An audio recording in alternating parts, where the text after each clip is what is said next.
Hello student, myself Lokesh and I have already discussed about the concept of the nitrogen fixation yesterday in my video.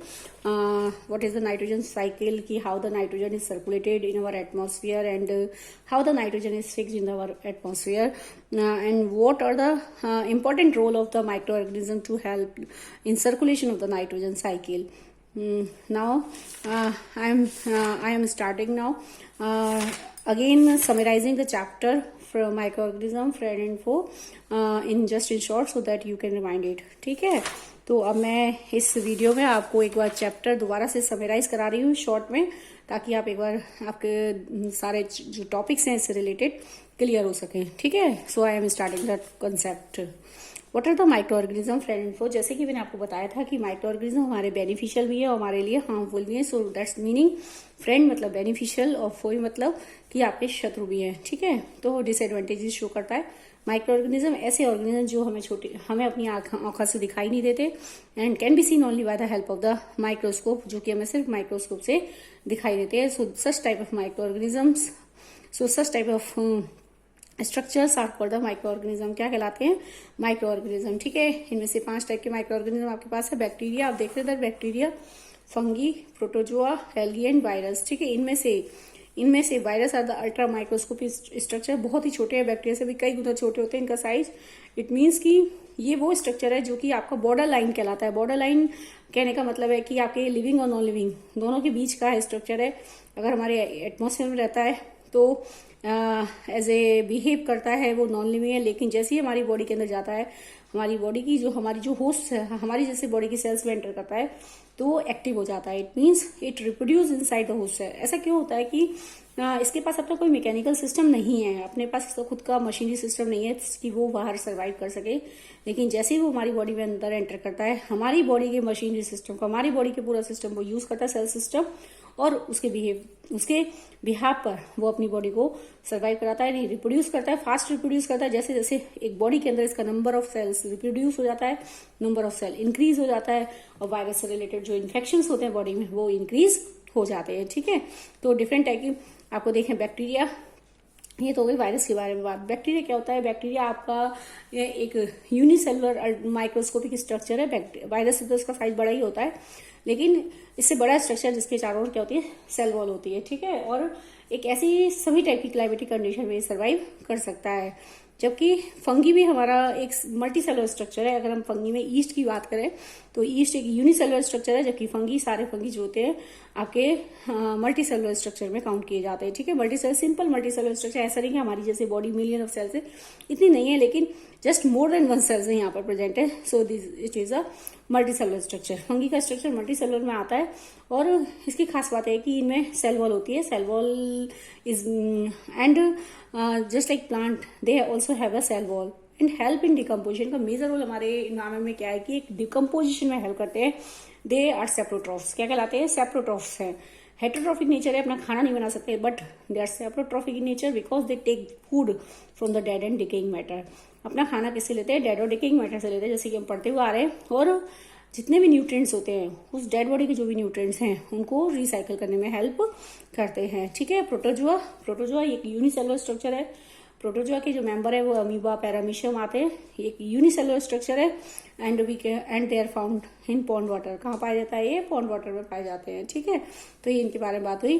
Different type की disease होती हैं इनसे, जैसे आपके protozoa से होने वाली मलेरिया, डायसेंट्री होती है. देख रहे हैं, मलेरिया, डायसेंट्री प्रोटोजोआ से होने वाली है. ठीक है, कॉमन कोल्ड, आपके इन्फ्लुएंजा, कफ, ये सब वायरल डिजीज हैं. बैक्टीरिया से होने वाली डिजीज आपके जैसे ट्यूबरकुलोसिस है, टाइफाइड है, कॉलरा, ये सारी bacterial disease. These are some examples called by the disease. ठीक है, ये मैंने आपको एक्सप्लेन कर दिया था. डिफरेंट टाइप के ये पिक्चर्स हैं जो कि आपकी बैक्टीरिया का, वायरस की, बैक्टीरिया की पिक्चर्स में मैंने आपको बताया. 3 टाइप की, उनकी शेप के आधार पर 3 टाइप के बैक्टीरिया होते हैं. एक रॉड शेप में आते हैं, एक स्पाइरल शेप, एक कॉमन शेप के बैक्टीरिया होते हैं. ठीक है, ये आपकी एल्गी का स्ट्रक्चर है, जिनमें से आपकी ये एल्गी में स्पाइरोगायरा है, ये मल्टी सेलुलर स्ट्रक्चर है.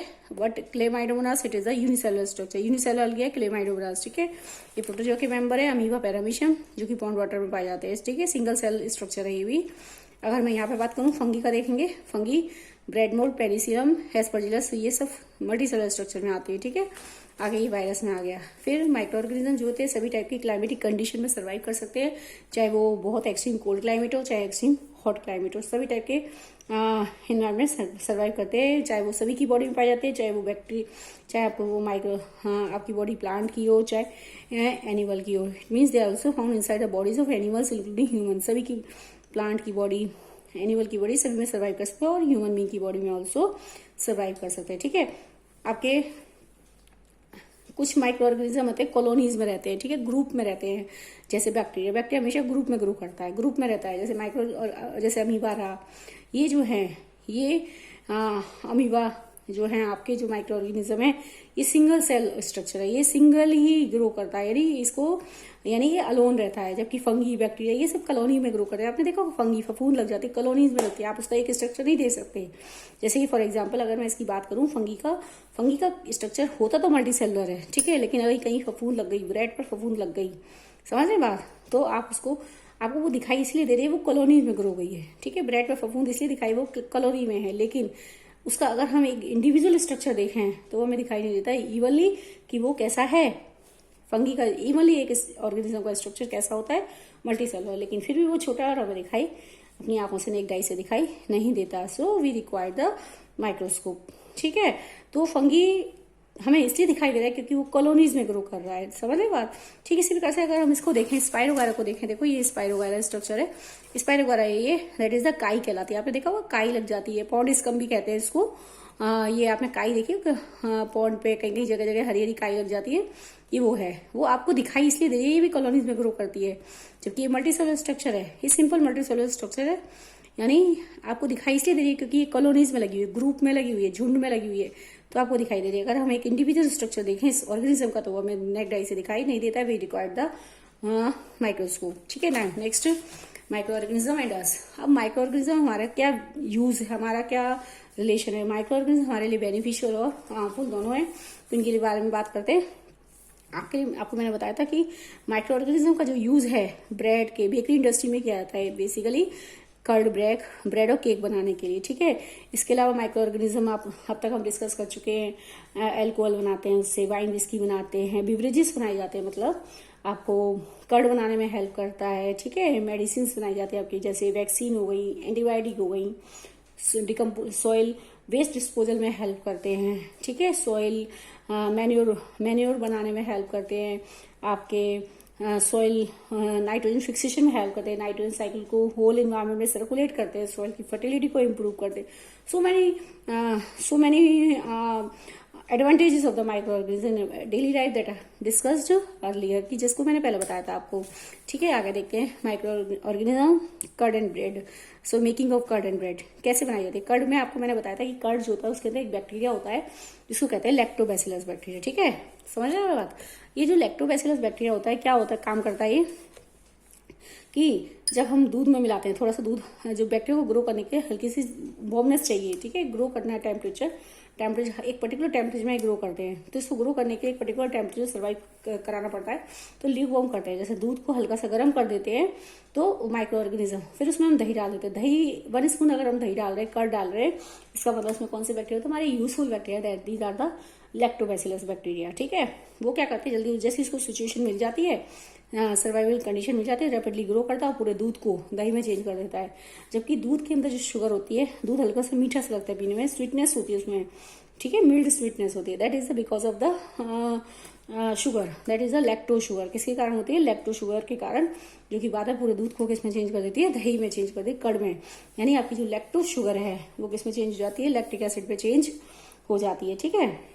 इसके अलावा आपने देखा होगा जनरली घर में भटूरे वगैरह बनाए जाते हैं, दही डाला जाता है तो या ईस्ट डाला जाता है। देखिए जब हम ईस्ट डालते हैं, ठीक है, ईस्ट अगर हम देखो दही डालते हैं तो दही में जो बैक्टीरिया होता है, ठीक है, ईस्ट पाउडर डालते हैं जनरली, बेसिकली आप देखिए दही में जो हम बैक्टीरिया भटूरे वगैरह में नॉर्मली दही भी लोग डाल देते हैं, तो दही अगर हम डालते हैं तो दही के अंदर बैक्टीरिया होता है, ठीक है, और उस आटे को आप गर्म पानी से गूंथते हैं तो उसको सर्वाइविंग कंडीशन मिल जाती है, ठीक है, भटूरे का आटा बनाने के लिए। और उसका जो बैक्टीरिया है एनारोबिक रेस्पिरेशन करता है, जो कर्ण के अंदर होता है, ठीक है। एनारोबिक रेस्पिरेशन करेगा और कार्बन डाइऑक्साइड प्रोड्यूस करता है। जैसे कि वो कार्बन डाइऑक्साइड प्रोड्यूस करेगा, आपका जो मैटर है, जो आपका डो बना है, वो वॉल्यूम उसका इंक्रीज हो जाएगा, फूल जाएगा, ठीक है। या फिर हम अगर हमें और ज्यादा ऐसा करना है तो हम ईस्ट का पाउडर यूज करते हैं। ईस्ट आता है, यूनिसेलुलर फंगी कहलाते हैं ईस्ट। ये भी एक एनारोबिक रेस्पिरेशन प्रोड्यूस करती है। तो अगर हम ईस्ट का पाउडर अगर हम आटे के अंदर डाल दें और उसको वार्म पानी से, वार्म वाटर से अगर हम उसको नीट करते हैं, गूंथते हैं, तो भी एनारोबिक रेस्पिरेशन प्रोड्यूस करता है ईस्ट, और उसकी वजह से कार्बन डाइऑक्साइड प्रोड्यूस होती है, जिसके कारण से आपके जो आटे का वॉल्यूम है वो इंक्रीज हो जाता है, ठीक है। यही मेथड ईस्ट का ज्यादातर यूज किया जाता है आपकी बेकरी इंडस्ट्री में। अब घर पे नॉर्मल सी बनाए कोई भी, तो आप उसमें दही का यूज करते हैं फर्मेंट करने के लिए, ठीक है। लेकिन अगर हम बेसिकली अगर हम उसमें देखें एक बड़े स्केल पर बात करें तो इसका यूज नहीं होता जनरली। फिर किसका यूज किया जाता है? ईस्ट का यूज किया जाता है कमर्शियल स्केल पर, ठीक है। तो ये हो गया एक बात। इसके बाद आती है कमर्शियल यूज ऑफ माइक्रोवेव। फिर इसके बाद आपको बताया था मैंने, विनेगर बनाने में यूज किया जाता है, ठीक है। विनेगर अल्कोहल बनाने में यूज किया जाता है। अल्कोहल कैसे बनाई जाती है? जो अल्कोहल बनाई जाती है वो जूसेस से बनाई जाती है। जैसे आपके कार्बोहाइड्रेट फ्रूट जूस हो गया, जिनमें कार्बोहाइड्रेट होती है, शुगर होती है, ठीक है। कार्बोहाइड्रेट शुगर्स होती हैं, उनसे बनाई जाती है। तो ईस्ट का पाउडर क्या करता है? शुगर को अल्कोहल में कन्वर्ट कर देता है। देखिए, जैसे कि सपोज दैट इसको बनाने के लिए अल्कोहल को, मैंने आपको बताया था कि हम ईस्ट को डेवलप कराने के लिए ईस्ट को ग्रो कराया जाता है शुगर्स पर, कार्बोहाइड्रेट शुगर्स पर ग्रो कराते हैं। जैसे बार्ले ले लिया, व्हीट ले लिया, राइस ले लिया, क्रस्ट फ्रूट जूस ले लिया, ये ले लिया, ठीक है। तो नॉर्मल सी एक्टिविटी अगर हम घर में करें तो एक गिलास पानी लो, हल्का सा गुनगुना पानी, ल्यूकवार्म वाटर, और उसमें 1 टेबल स्पून आपने 2 या 3 चम्मच चीनी की डाल दी। तो ये चीनी क्या है? शुगर है, ठीक है। शुगर पर रैपिडली ग्रो करता है। तो क्या होता है कि उसमें हम ईस्ट का पाउडर डालते हैं और उसको 2-3 घंटे छोड़ देते हैं, उस सॉल्यूशन को 2-3 घंटे छोड़ दें। तो जो हमने ईस्ट डाला है, ये माइक्रो ऑर्गेनिज्म है, तो ईस्ट क्या करेगा? उसमें एनारोबिक रेस्पिरेशन करेगा, ठीक है। और जो शुगर आपने डाली है उस शुगर को चेंज कर देगा अल्कोहल में, ठीक है। और क्योंकि एनारोबिक रेस्पिरेशन प्रोड्यूस कर रहा है तो हल्का सा आपको बबल्स दिखाई देंगे, that was a carbon dioxide. वो किसके होते हैं? कार्बन डाइऑक्साइड का। उसमें स्मेल आने लगेगी उस पानी के अंदर, विच इज ऑफ अल्कोहल की होती है, ठीक है। तो दिस कन्वर्जन, यानी इसने क्या करा? शुगर को कन्वर्ट कर दिया अल्कोहल में। This process is called fermentation. क्या कहलाता है आपका? ये आपका जो होल प्रोसेस है, that is the fermentation, the conversion of sugar into alcohol, that is called the fermentation. यानी फर्मेंट हो गया, समझ रहे बात? इससे क्या होता है कि फर्मेंटेशन का जो प्रोसेस है, this was discovered by the Louis Pasteur. किसने डिस्कवर किया? Louis Pasteur. The conversion of sugar into alcohol, sugar को अल्कोहल में चेंज करना, ठीक है। दिस इज कॉल्ड द आपका क्या कहलाता है? ये फर्मेंटेशन। तो fermentation process that was used in the at the commercial scale in the industries. अब अल्कोहल तो बन गई, ईस्ट ने क्या करा? जो कार्बोहाइड्रेट शुगर्स हैं उनको अल्कोहल में चेंज कर दिया। एसिटिक एसिड कैसे बनेगा? अब क्या होता है कि एक टाइप का बैक्टीरिया यूज किया जाता है यहाँ पर, एसिटोबैक्टर एसिटी। इसके बारे में मैंने आपको बताया भी था कि शुगर को अल्कोहल में कन्वर्ट करने का काम करता है आपके, देखिए ये मैंने आपको एक पॉइंट बताया भी था यहाँ पे मैंने आपको, कि शुगर को अल्कोहल में कन्वर्ट कर रहा है, अल्कोहल में कन्वर्ट करने का काम कर रहा है ईस्ट। लेकिन अल्कोहल बन गई, ये प्रोसेस फर्मेंटेशन है। अल्कोहल को एसिटिक एसिड से विनेगर बनाया जाता है। तो विनेगर, तो यहाँ से अल्कोहल से एसिटिक एसिड बनाने में हेल्प करता है बैक्टीरिया, ये फंगी है, ठीक है। यहाँ पर हेल्प करता है आपको बैक्टीरिया, इसका नाम है एसिटोबैक्टर एसिटी, ठीक है। ये बैक्टीरिया है एक, जो कि हमारे अल्कोहल को एसिटिक एसिड में चेंज कर देता है। So this is a beneficial bacteria for us, ठीक है, कि हमारे लिए तो ये यूज है माइक्रो ऑर्गेनिज्म का। एक होता है हमारे नेक्स्ट है कि नेक्स्ट मेडिसिनल यूज की बात कर रहे हैं हम, ठीक है। मेडिसिनल यूज की बात क्या करते हैं कि 2 टाइप से यूज किया जाता है, एक होता है एंटीबायोटिक बनाने में और एक होता है एंटीबॉडीज बनाने में यूज किया जाता है, ठीक है। अब एंटीबायोटिक्स बनाई जाती है। देखो, एंटीबायोटिक्स वो मेडिसिन होती हैं जो कि बैक्टीरिया फंगी से बनाई जाती हैं, ठीक है। बैक्टीरिया फंगी से बनाने वाले जो आपकी मेडिसिन होती हैं, दीज आर कॉल्ड आपके क्या कहलाती हैं? एंटीबायोटिक्स कहलाती हैं, ठीक है। तो ये क्या करती हैं कि जब हम एंटीबायोटिक्स लेते हैं तो इनका काम क्या होता है, जो जैसे हमारी बॉडी में कोई बैक्टीरिया या फंगी से रिलेटेड कोई अगर इन्फेक्शन होता है तो ये जो मेडिसिन होती हैं, जो आपकी एंटीबायोटिक्स हैं, ठीक है, ये क्या करती हैं? इनका काम है दे किल और stop the growth of disease causing micro organism. इनका काम क्या होता है कि जो भी हमारी बॉडी में बैक्टीरिया और फंगी से रिलेटेड अगर कोई इन्फेक्शन है तो ये उनको किल कर देती है। बात ये कि किल कैसे करते हैं? अगर हम एंटीबायोटिक खाते हैं इन सच केसेस की बैक्टीरिया और फंगल इन्फेक्शन में अगर हम एंटीबायोटिक्स खाते हैं तो कैसे किल करते हैं?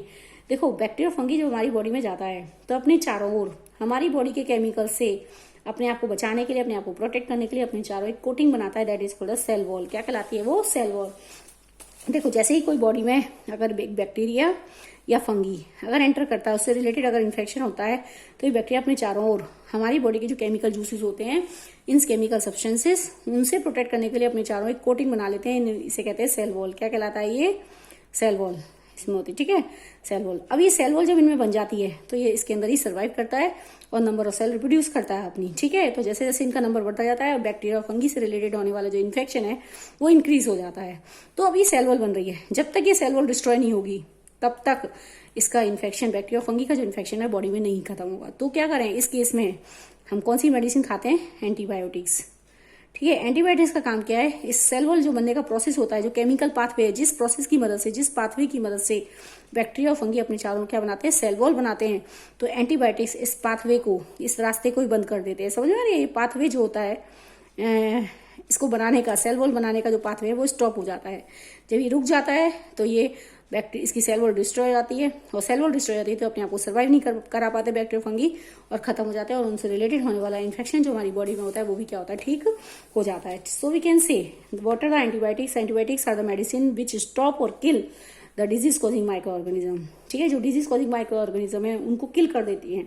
कौन सी माइक्रो ऑर्गेनिज्म? बैक्टीरिया और फंगी, ठीक है, उनको किल कर देती है। दूसरी बात, ये बैक्टीरिया फंगी से ही बनाई जाती हैं। तो ये जो मेडिसिन होती हैं आपकी antibiotics, they are prepared by the bacteria and fungi, से बनाई जाती है। तो सबसे पहले जो आपकी एंटीबायोटिक बनी है that was prepared by the Alexander Fleming. किसने बनाई है ये? अलेक्जेंडर फ्लेमिंग ने, ठीक है।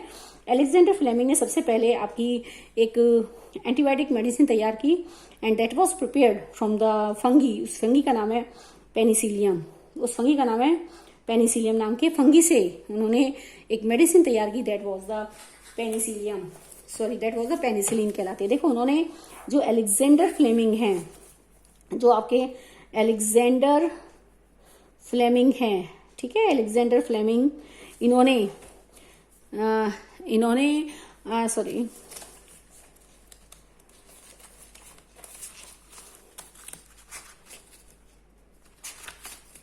हाँ देखिए, ये जो अलेक्जेंडर फ्लेमिंग है, ठीक है, अलेक्जेंडर फ्लेमिंग, ठीक है, इन्होंने एक फंगी से एक सबसे पहले एंटीबायोटिक तैयार की। उस एंटीबायोटिक का नाम है पेनिसिलिन। पेनिसिलिन इसका नाम है फर्स्ट एंटीबायोटिक।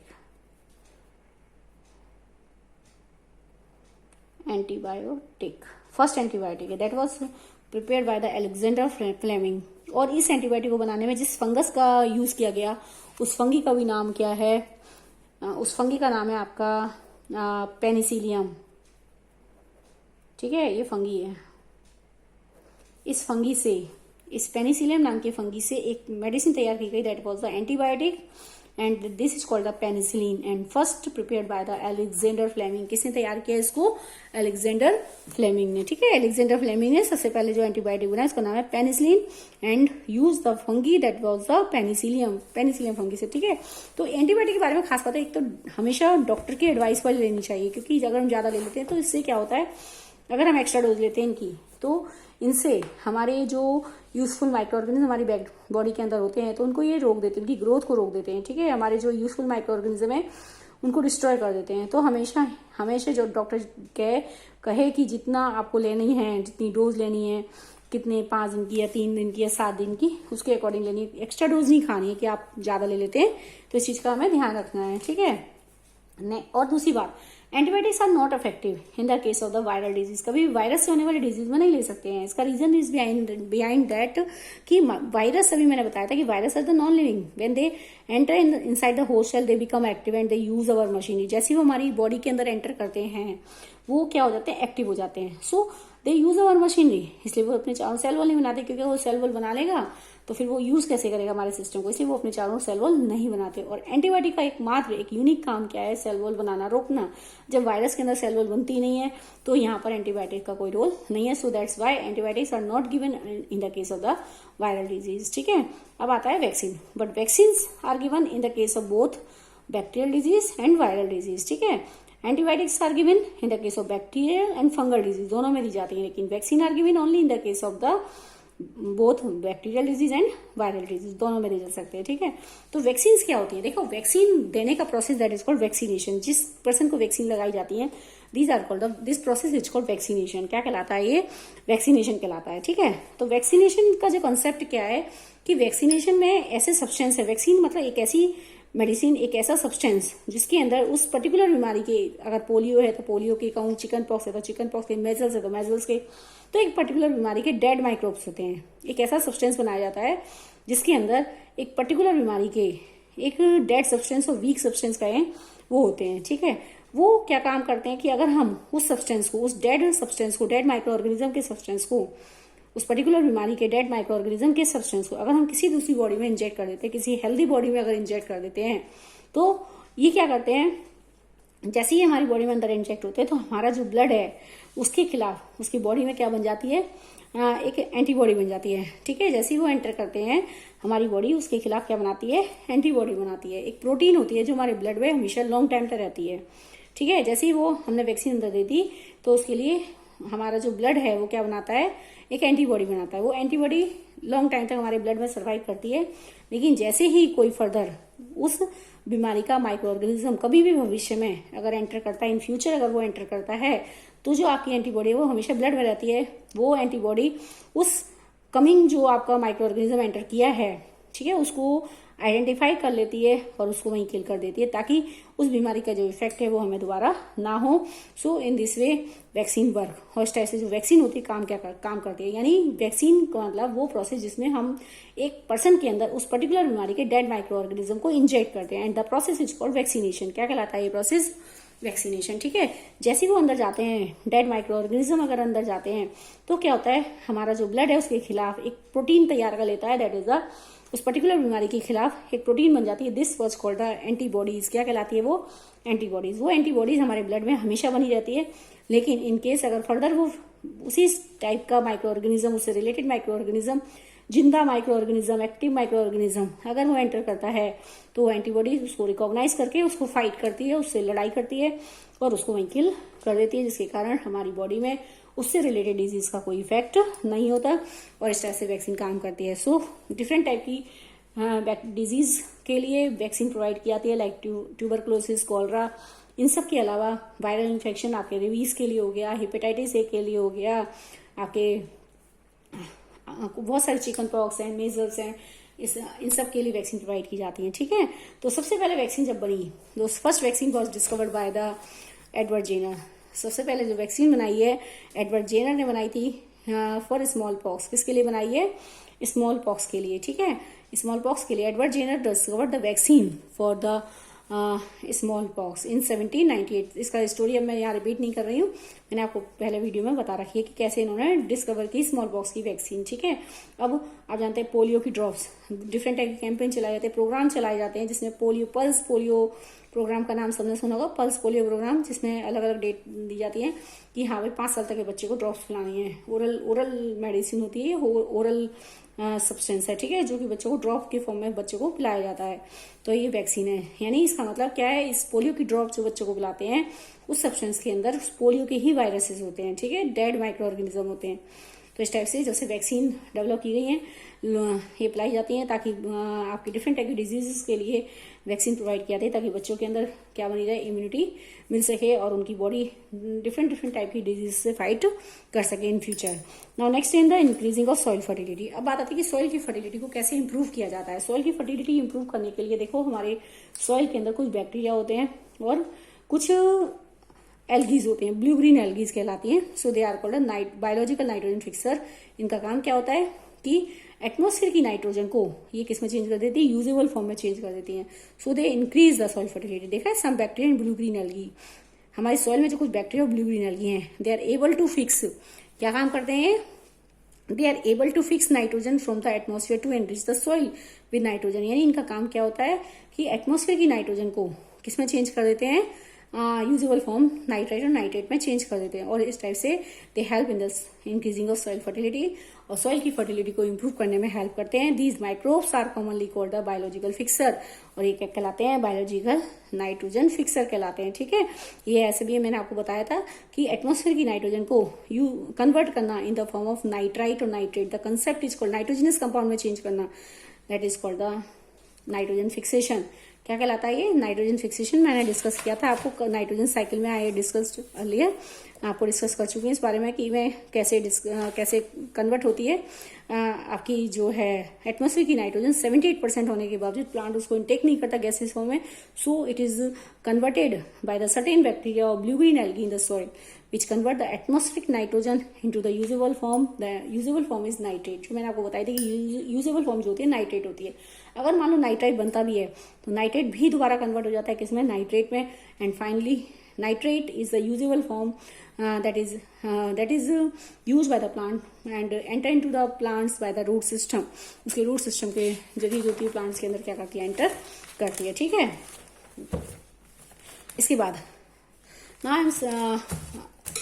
इसके बाद नेक्स्ट कॉन्सेप्ट इज दैट कि आपका जो है नेक्स्ट है आपका कि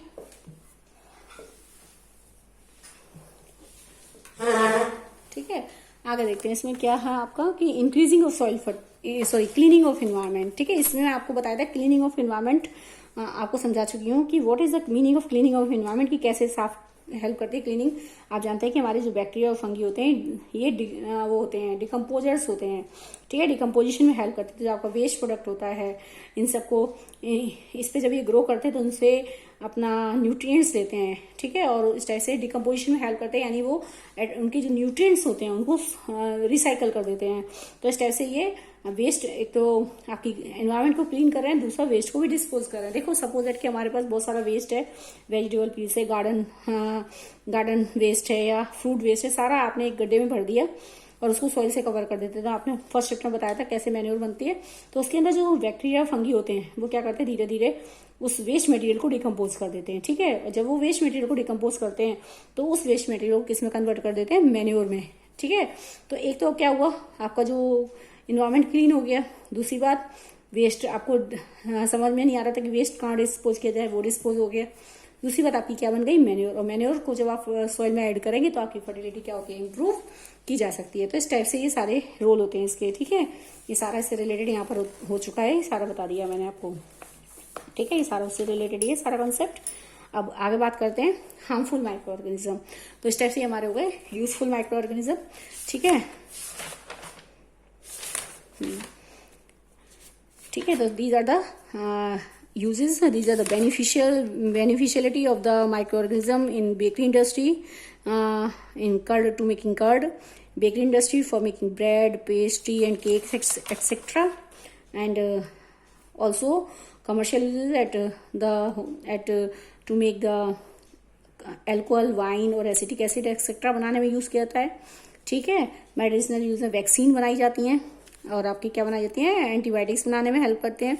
सॉइल की फर्टिलिटी को कुछ माइक्रो ऑर्गेनिज्म होते हैं जैसे ब्लू ग्रीन एल्गी और बैक्टीरिया होते हैं सॉइल के अंदर, वो सॉइल की फर्टिलिटी को इंप्रूव करते हैं। वेस्ट क्लीन करते हैं, डिकम्पोजर्स होते हैं बैक्टीरिया फंगी, जो कि हमारे वेस्ट को भी क्या करते हैं? डिकम्पोज करते हैं और हमारे इस टाइप से हमारा जो इन्वायरमेंट होता है उसको क्लीन करते हैं। ठीक है, तो जो वेस्ट है डिकम्पोज होगा तो उसके जो न्यूट्रिएंट्स होते हैं, कॉम्प्लेक्स न्यूट्रिएंट्स हैं, उनको रिसाइकल कर देते हैं, यानी इन्वायरमेंट को क्लीन करते हैं। ठीक है, वेस्ट को डिस्पोज करें, क्योंकि जब आपने मैन्योर बनाने के लिए सारा वेस्ट इकट्ठा किया, ठीक है, तो वो किस में कन्वर्ट हो जाएगा? धीरे धीरे मैन्योर में। तो आपने एक तो इन्वायरमेंट क्लीन हो गया, दूसरी बात आपका जो वेस्ट है कन्वर्ट हो गया किसमें? मैन्योर में। मैन्योर बनी, मैन्योर से सॉइल की फर्टिलिटी इंप्रूव होगी। दूसरी बात वेस्ट डिस्पोज हो गया, वेस्ट को कहाँ फेंकना है कहाँ नहीं फेंकना है ये सब दिक्कत आ रही थी, तो वेस्ट को डिस्पोज हो गया, एक बात हुई। ठीक है, और इस टाइप से आपका इन्वायरमेंट क्लीनिंग में हेल्प मिलती है। दूसरी बात न्यूट्रिएंट्स को रिसाइकल होते हैं, यानी जो डेड बॉडी के जो न्यूट्रिएंट्स होते हैं उनको रिसाइकलिंग में हेल्प मिलती है। तो ये सारी बात होती है। ठीक है, इस टाइप से ये हो गए हमारे इसके beneficiality of the micro organism. ठीक है, in my next video I will summarise the other concepts of this chapter. These are the harmful micro organism और related with the food preservation and food poisoning और methods and how the nitrogen circulated in the nature. So I will summarize the other concept of this regarding this chapter in my next video. Thank you and have a nice day.